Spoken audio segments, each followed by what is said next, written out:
الحمد لله رب العالمين وبه استعين وأشهد أن لا إله إلا الله وحده لا شريك له وأشهد أن محمدا عبده ورسوله أما بعد. عبادت کے تین ارکان ہیں. پہلا رکن اللہ کی محبت، دوسرا رکن اللہ کا خوف، اور تیسرا رکن اللہ کی رحمت سے امید. یہ تین ارکان کسی بھی مقبول عبادت کے ہوتے ہیں. پہلے رکن اللہ کی محبت سے متعلق ہم گزشتہ دروس میں گفتگو کر چکے ہیں. آج انشاءاللہ خوف سے متعلق گفتگو کریں گے. خوف کا لغوی معنی یہ ہوتا ہے کہ مستقبل میں کسی ناگوار اور ناپسندیدہ واقعے کے ہو جانے کی توقع کی وجہ سے دل میں ایک طرح کا دکھ ہو، تکلیف ہو، اسی کو خوف کہا جاتا ہے.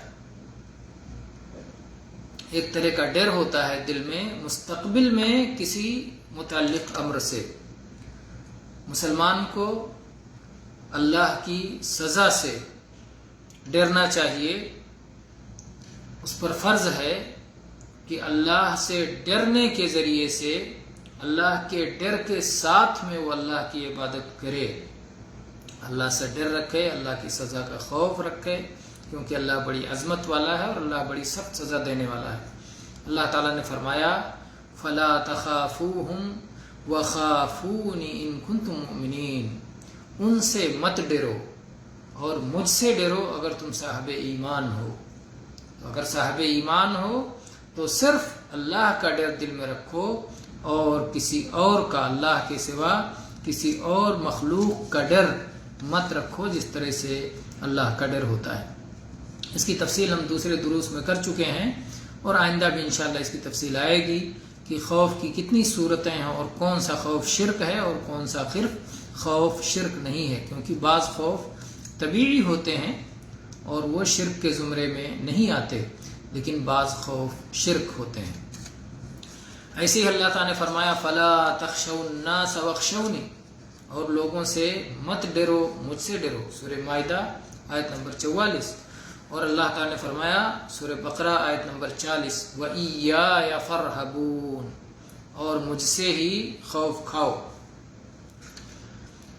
بندہ اگر اپنے دل میں اللہ کا خوف پیدا کرنا چاہتا ہے جو کہ عبادت ہے، تو کن چیزوں سے یہ خوف دل میں پیدا ہو سکتا ہے اور دل میں بڑھ سکتا ہے؟ اس میں سے اہم چیز ہے اللہ تعالیٰ کی معرفت. اگر آپ کو اللہ کی معرفت حاصل ہو گئی، اللہ کی پہچان حاصل ہو گئی، اللہ کے متعلق صحیح علم ہو گیا، اللہ کے صفات کا، اللہ کی عظمت کا، اللہ کے کمالات کا، تو آپ کے دل میں اللہ کا خوف پیدا ہوگا، آپ کے دل پر اللہ کا خوف طاری ہوگا. اسی لیے یہ مقولہ کہا جاتا ہے من کان باللہ اعرف کان منہ اخوف. جس کے دل میں اللہ کی معرفت زیادہ ہوتی ہے اس کے دل میں اللہ کا خوف بھی زیادہ ہوتا ہے. ایسے ہی اس بات کی تصدیق کرنے سے بھی دل میں اللہ کا خوف پیدا ہوتا ہے اور بڑھتا ہے کہ اللہ تعالیٰ نے اپنے نافرمان بندوں کو دھمکی دی ہے سزا کی کہ جو لوگ بھی فرائض کو چھوڑیں گے اور حرام کاموں کا ارتکاب کریں گے اللہ انہیں سزا دے گا. تو چونکہ اللہ نے دھمکی دی ہے، اللہ نے یہ وعید سنائی ہے، اس بنیاد پر اس وعید کی جو تصدیق کرے گا وہ اللہ سے خوف کھائے گا، اللہ کی سزا کا خوف اس کے دل میں پیدا ہوگا. تیسری چیز اس بات کی معرفت کہ اللہ تعالیٰ اپنے نافرمانوں کو سخت سزا دینے والا ہے اور کسی بندے کے لیے اللہ کی سزا قابل تحمل نہیں ہے، قابل برداشت نہیں ہے. کسی بندے میں طاقت نہیں ہے کہ وہ اللہ کی سزا کو برداشت کر سکے.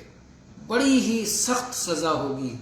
اور جب ہم قرآن مجید کی آیات کا اور نبی کریم صلی اللہ علیہ وسلم سے ثابت احادیث کا مطالعہ کرتے ہیں جو وعید سے متعلق ہیں، اللہ کے سامنے پیشی سے متعلق ہیں، اللہ کے حساب و کتاب سے متعلق ہیں، قبر کے عذاب سے متعلق ہیں، جہنم کے عذاب سے متعلق ہیں، جب ہم ان آیات اور احادیث کو پڑھتے ہیں، ان کا مطالعہ کرتے ہیں، تو دل میں اللہ کا خوف پیدا ہوتا ہے اور یہ خوف بڑھتا ہے، اور یہ خوف اللہ کی عبادت ہے۔ اسی طرح سے جب آدمی اپنے گناہوں کو یاد کرے، اپنے جو عمر گزر چکی ہے اس میں جو گناہ ہو گئے ہیں انسان سے، جو غلطیاں ہو گئی ہیں، جو نافرمانیاں ہو گئی ہیں، جب بندہ انہیں یاد کرتا ہے تو پھر اللہ کا خوف دل میں پیدا ہوتا ہے اور بڑھتا ہے۔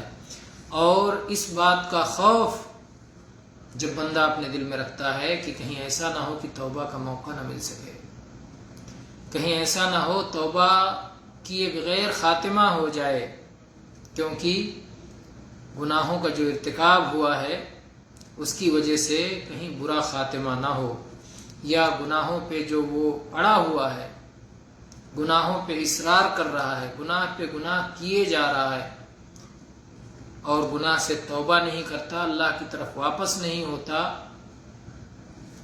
تو کہیں اس کا خاتمہ برا نہ ہو جائے۔ جب یہ سوچتا ہے تو بندے کے دل میں اللہ کا خوف پیدا ہوتا ہے۔